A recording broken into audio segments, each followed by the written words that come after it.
Вот оприходование жасоо үчүн мына списание оприходования басасыз. Плюс оприходовать басасыз. И мына сканерга басасыз.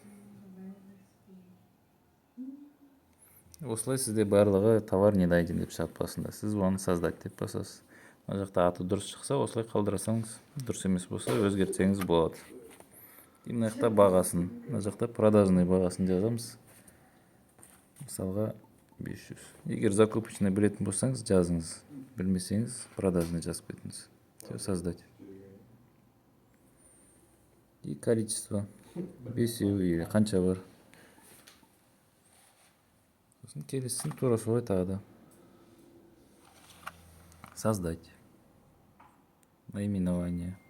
Мына штрих-кодты бір тексересіз товардың өзінде дұрыс жазылған ба. Кейде на камера дұрыс оқымай қалады. И бағасын жазамыз. Создать. Егер бағасы дұрыс жазылмай қалған болса, мына жақтан өзгертсеңіз болады. Мына жаққа басасыз да, тағы былай өзгерте бересіз. Количество тоже самое өзгертсеңіз болады. Осылай бір полканы мысалға істеп болғаннан кейін сохранить деп басасыз. Болды, осыны істеп болғаннан кейін новый документ ашасыз да, оприходовать деп и дальше істей бересіз. Или болмаса мына қайтадан осы документті ашып, өзгертіп, осыдан ары қарай жалғастырсаңыз болады. Ешқандай разница жоқ, егер мына бөлек-бөлек документтер болатын болса, бұның барлығы мына складқа кірсеңіз общий спискта тұратын болады.